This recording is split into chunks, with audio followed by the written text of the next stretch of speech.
Today we are talking about the Air Force Texan. Dun, dun, dun, dun. Okay, I'm getting a million emails. People are asking, have you tried the Texan? Have you tried the Texan? What's it like? What shoots best? Well, I finally got mine in, and we've run it through some numbers, just basics here. I haven't been outside yet, but I just did the basic power testing, fill pressure, speed, chronograph, shooting the ballistic gel, you know, the stuff that I can do where I'm not outside freezing in the weather. And I'll show you the details on that as we get along. Okay? But first I wanted to say that I am very impressed with this. It's lightweight and it gives a lot of power. I really didn't know what to expect until I got it in. I have not tweaked the power level here on it. I just read the manual, screwed the bottle on, and filled it up to 3,000 psi. So that's what we started with. The gun comes stock. It doesn't have these Picatinny rails here nor here, okay? And you can see the barrel sticking out. But that's it as it's set so far. See what the overall length is, all right? Should have had the tape measure before I sat down.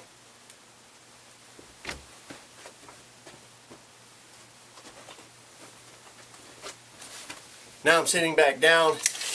I have the tape measure. Okay, so stem to stern, 48 inches. Okay. From the base of the shroud here, or I guess you call it the front end of the housing of the gun, it looks like 38.5 inches. And you get about 9.5 inches of barrel sticking out. I don't know if that's important to anybody, but since I don't have a lot of information to say this, you know, how cool different things are, I thought that was important to put it in the video. Okay, so there she be. This is the stock gun. It doesn't have the big fancy stock, you know, all the different doodads. Like I said, I just had some stuff laying around here, and so I slapped it on so I could give it a run for the money. Okay. We will take a closer look at this as I do a walk around. But what we tested today was the 255 grain hollow point, the 280 grain, 330, and the 370. Alright, now several people have asked me about the fit, how far, you know, the bullet goes in. If you read the little manual that it came with, it talks about, you know, seating that bullet in there tight so it's hitting the lands and grooves every time, so you're always starting at the same point. Okay, I sized the bullets down 356, 357, and 358. Alright, the four that I was working with, and they all seated pretty much the same. None would go in flush. Okay, they'd go in 2 to 3 of the grease grooves, and that's where it stopped. Okay, so if you're worried about, oh, it has to bury all the way in like you do with the Korean, like the 909 or something like that, it doesn't seem to do that. Okay, like I said, I've shot all these bullets trying and playing, and then I just went right back to my standard, which is 4.57.5. Okay, or you know, I like to call the 458. That seems to work. That's what I went with. So whatever you're buying from me is the same thing that I'm shooting. I haven't doctored anything to get better numbers, performance. It's just a stock out of the box gun, like an average Joe, 3,000 psi. Take it and shoot it. I haven't cleaned the barrel. I didn't do any extra swabbing. You know, just as is. And you see my setup's a little bit goofy. Got some high rings on it, but I just wanted to get this rolling as quick as I could. Okay, I'll show you on the close-up with the camera. Hopefully you'll see some details here. Now, let me tell you something about this. Okay, I like my guns quiet. Okay, so I went and called up Neil and talked to him, and I actually sent this to him to test. Alright, and I got a Neil Clegg. Anyways, I got an air stripper for it, or as I refer to it, is a muffler. So we'll put that on here in a second, okay? And let me tell you, the darn thing is really backyard friendly, but it's not ninja quiet. It's not the same as shooting a Marauder, okay? It's not the same as shooting your day state. Big bores, you just can't muffle them down like you can the small bores, okay? So you have to keep that in mind. I don't care who's you're going with. I personally have worked with Neil for several years. That's why I go with him. If you're an R&L guy, that's totally fine. There's a couple other guys that are, making shrouds for these. All right, whoever you're comfortable working with, knock yourself out. The whole point is just make sure that it's accurate, it does what you want it to do for the money you paid, and you're out in the woods having fun. That's the whole point. You need to be out having fun. Otherwise, I don't know why you're watching my video. Okay, let's look at some details or close-ups, and we'll show you some numbers in a bit.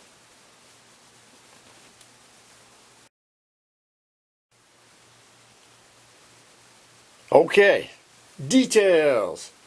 All right. First of all, let me tell you guys, thanks for watching. I really appreciate it, and I hope you enjoy this and get information out of it. All right. First thing that I had to deal with, I got out the box, is it comes with this paper pouch with some Allen keys, Allen wrenches, you want to call it, and this funky spanner. Okay, this has got what they call the spin lock on it.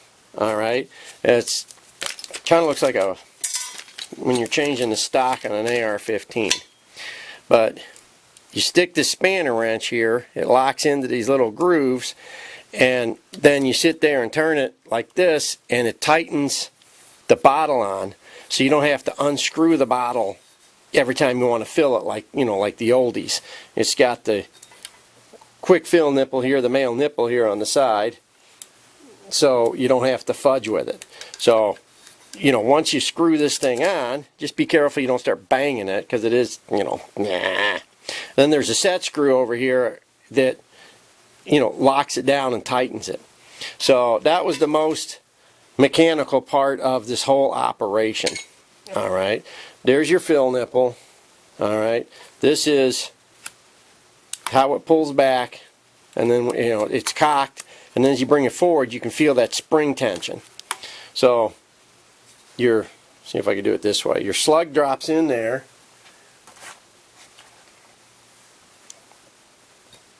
Let's see. Hence your slug. It drops in, you push it forwards, and you're good to go. Okay. Now see, that one's flush, because that's a smaller bullet-shaped slug. This comes back, you can feel the tension.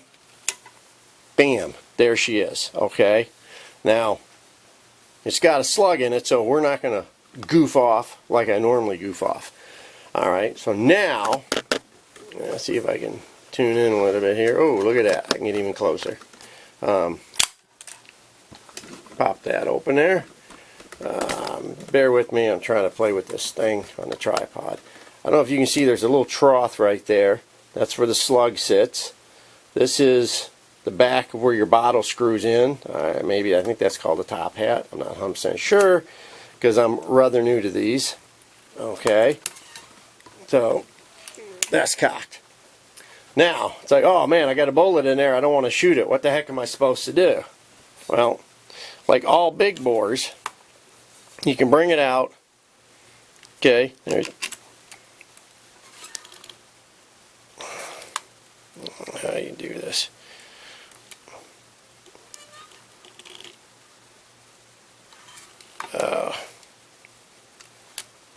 There you go. Okay, as I start to bring it back, I push the safety forwards. Okay, I'm holding the trigger and bringing it down. Okay, now I've basically decocked it. There, it's cocked. You can feel the spring pressure. Okay, I bring it a little bit till the safety comes off, just like that. Then see, holding it, you're holding it, you're letting it down. Now, even though there's a slug in there, it's not, it's not cocked. The other way to get the slug out is the old-fashioned way. Bring it back. Get yourself your cleaning rod.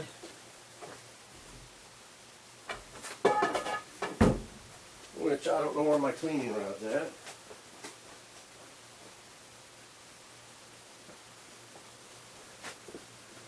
Well, I'm supposed to have a cleaning rod here. Talking man, a man that doesn't have his tools. But guess what? I got the cleaning rod from the old Bulldog. So you can put that in and push your slug out the way. Okay? So, just like most big bores, you decock it and you can knock your slug out. Okay? So, safety first. You don't want to shoot yourself in the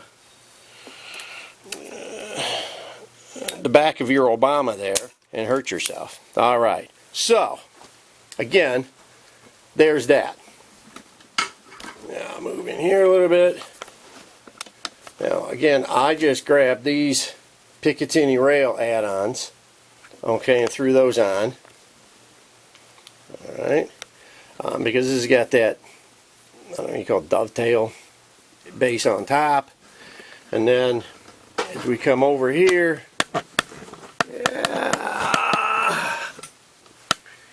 there we go. It's got the whole bottom here is dovetail. And I threw this little fella on there.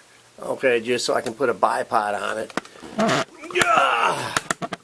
Man, I'm getting old and creaky. So, alright, now what we're going to do is we're going to make this thing a little more friendlier. There is a set screw right under here, which we will loosen, and your little plug comes off. Okay? Now, we're going to get the tube that Neil made.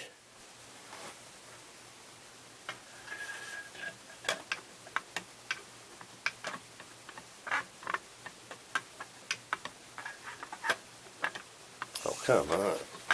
Jeez, oh, Pete, it slid right on like nothing earlier.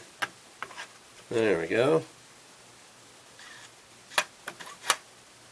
Line that up.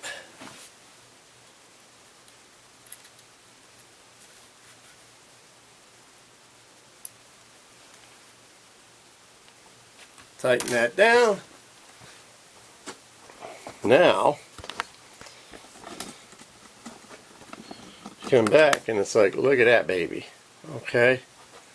So again, I don't care whose muffler you're working with, they're going to be long because of the design of this beast and the way it looks. So now we're looking at come here, you. About 57.5 inches from stem to stern. Okay? But since you don't have a lot of wood on this, your percentage is actually 0. It's not real heavy. So, you know, it's a real sweet situation. And I don't know how quiet or how loud this is going to be, but cock it, drop in a slug, push the safety forwards,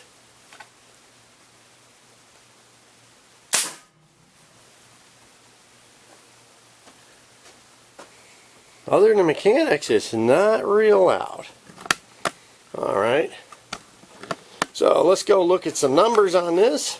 Okay, hopefully you can see me, and I'll zoom in on this chart after I get out of the way, because there's only so much of this pure awesome face I know you can take. Alright, the Air Force Texan 457, and by the way, I paid for this gun. Okay, it wasn't a freebie. I don't get loaners. Okay, I'm not on anybody's field testing. I see you guys half the time. You guys are bitching and complaining on YouTube, going, "Oh, he gets stuff for free. He's just saying it because they have to." I don't get paid, dude. I do this because I like to do it. Now, that doesn't mean I don't want to be paid. It doesn't mean I won't take sponsors. And if some nice big corporation offers me a big fat paycheck with health and bennies, Mr. Hollow Point will be your man, sucking up the gravy. But until then, I'm my own man. sucking on no gravy. Alright, so here it is, the Air Force Texan. We started with 3,000 PSI. And you guys should know that not every 3,000 PSI gauge is dead on 3,000 PSI. I mean, I got 6 tanks here, plus the gauges on the booster pump, okay? And none of them read 100% identical, alright? Each one's always fraction off. It just, you can buy 5 gauges from the same company and it's still going to be slightly off. So, you need a chronograph. You need to start, you know, and work your way up, or start high and work your way down and see what, you know, where your peak is. Okay, that way you always know, because like every gun so far that I've dealt with, you got a bell curve. You know, you got the high and the low. All right. So we started with 3,000 psi via the gauge on my tanks. I wasn't using the little gauge that came on the side of the gun. Okay, I was using the ones on my tank. Just because, you know, I wear glasses and it's easier to read. I'm an old grandpa man now. All right. So we started with the 255, 280, 330, 370. I did a 5-shot group on each one, no refills between, straight 5 shots, chronographed, and I did shoot into each bullet into the ballistic gel, okay, on the 3,000 psi, so we can see what the depth, penetration, and mushrooming was, and we'll show you that in a bit. All right, so first shot was always the best, 919 feet a second. 478 foot-pounds, okay? Nothing to sneeze at. 255, one of my most popular bullets now, okay? It'll blow through both sides of a deer with darn near any 457 out there. My personal favorite is the 280, all right? 885 feet a second, 487 foot-pounds, all right? The next we did the 330, 785, 451 feet a second, foot-pounds energy. And then the 370, which is the biggest beast that I happen to be shooting, 768, 484 foot-pounds. Alright, now I'm going to walk over on this side to show you something else. Now I'm on this side. I'm showing you something else. Alright. My personal goal that I like to shoot for is around 800 feet a second. Okay, I feel that's at that point and above, you're guaranteed quality mushrooming of your hollow point. Okay, 750 still works fine, but I'm an everyone's got their own benchmark. I'm an 800 feet per second type of guy. Okay, you know, maybe it makes up for stuff being because I'm old. I don't know. So, with that being said, we're got plenty of speed here. 919. 847, 830, 810, and then right almost at 800, 791. Okay, and the foot-pounds are pretty good. With the 280, 885, 863, 27, then 776, 767. All right. Again, these are pretty good. The 330, we never got to 800, and of course the 370s aren't going to get there either. All right. But if you look at your foot-pounds, okay, we got 487 here, 451 here, but we got 484 over here with the heavier slug. Of course, a lot of the heavier slug is always going to give you a higher foot-pounds, but that doesn't mean you're going to get the speed to make that bullet mushroom the way you want. Okay? I mean, you can shoot a 500 grain bullet and they have 600 foot-pounds, but the thing's going to be traveling like a dog, and it's not going to mushroom. So I always feel that there's a proper weight to air ratio, you know, and you don't want to go too light because you're going to sacrifice penetration for speed. But if you go too heavy, it's going to fly like a tank. You know, you might as well just shoot a solid at that point, because you're wasting your money on a hollow point because it's not going to do what you're paying for it to do. Okay, I mean, there's a method to my madness. So I would venture to say my 2 favorites out of this testing, and I have a lot more bullets, but these are the 4 that I wanted to play with. They gave us a decent spread. I like the 280 grain, okay, because it's giving me, I'm way above the 800 feet a second mark, and I'm above the 450 foot-pounds. And then we'll skip over to 330. For some reason, there's a lag here, but the 370, even though it's a little bit slower, for the 15 to 17 feet a second difference, there's a huge jump in the foot-pounds of energy. Okay, so I like the 280 and I like the 370 at this point. All right, now I haven't been out doing 50 or 75 yard shooting, so I don't know what the drop is going to be. But, you know, at 25, 30 yards, and of course any of these are going to be spot on. You're not going to have any drop or drift whatsoever. All of these here are clover leafing. They're all shooting well. But again, my favorite is the 280 and the 370. All right. Like I said, we started with 3,000. All of these, with 5 shots, we ended up with about 1,800 psi in the gun. Okay, so I didn't try, 150 grain. I don't know if we're going to get more shots out of that, but to be honest, I wanted to play with the big stuff. So that's what we started with. So let's go back over there, and we're going to look at some of the bullets that we shot into the gel and yanked them out. Any questions so far, class? You in the back, shut up and sit down. Okay, let's go check the bullets out. Oh, I did say we were going to zoom in.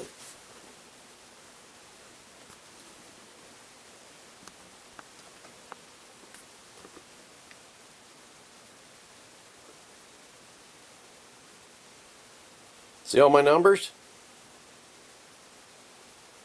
See, staying after school all that time and writing on the chalkboard like Bart Simpson paid off. That 255 mushroomed like a friggin' pancake. The 280, that's the way I pull them out of the deer and the pigs. The 330 was beautiful, but that 370 really did a job. Now granted, these two bigger ones have some little deeper holes in there, but with this soft lead, they don't fracture, they mushroom. And they get massive penetration.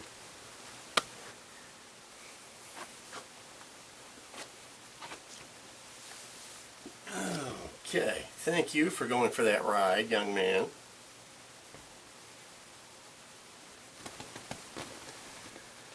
So, we're wrapping it up. Okay, this is, I guess you'd call part 1 of the Air Force. Some of the testing I could do here in the basement. No headaches, no issues, no problems. Okay.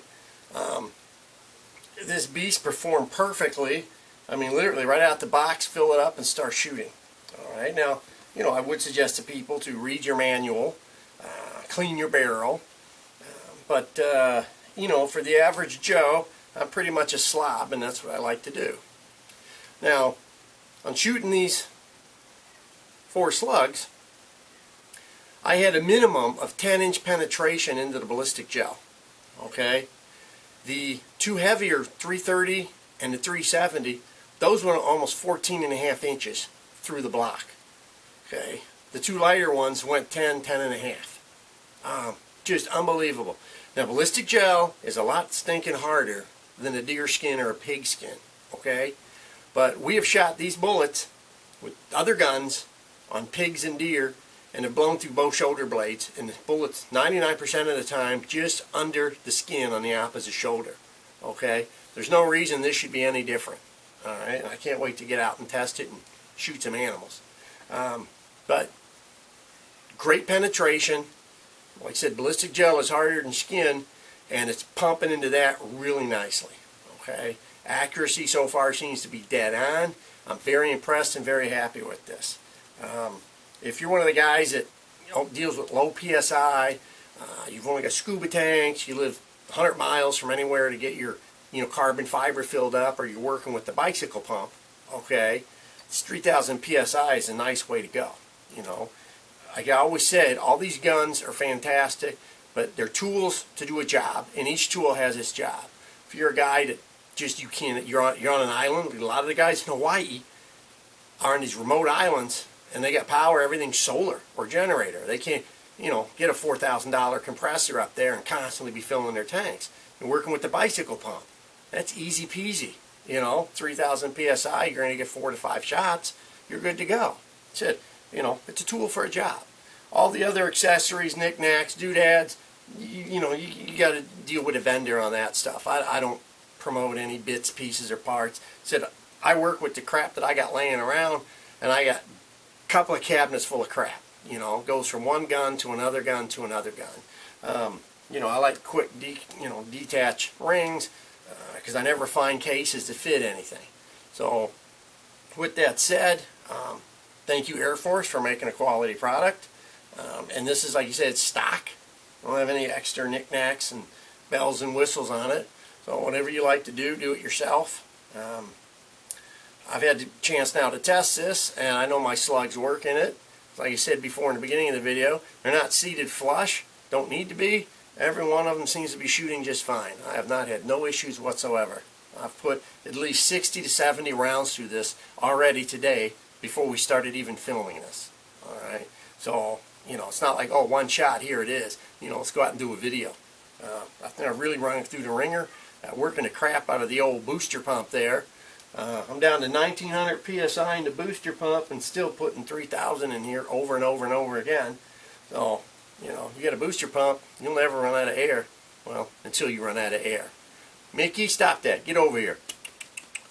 Anyways, thanks for watching. I hope you got something out of this. I hope I answered a few questions. This didn't blow anything up. It wasn't a funny video, but I just wanted to get on this because hunting season's right around the corner.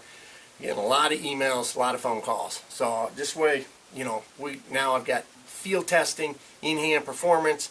When I suggest something, now I really know that this is going to sit, I can stand behind what I suggested. Alright? Like I said, the big thing to be careful of is don't overfill your gun. You might be getting valve lock. See, I got this loose. I don't have it tightened down. I got to tighten it down better. You get valve lock, or you're on the other side of that bell curve and you're going to be going, oh, how come the first shot sucks and then the second and third shot are doing much better? Well, you get a little too much air in there based on whatever, your gauge tells you. That's 99% of the time, that's the issue. So, any questions on mechanics, please contact the Air Force. Don't contact me, because when it comes to mechanics, I don't know nothing. And that's proper English. Ain't got none know-how. Thanks for watching. Come back at you with another one later on.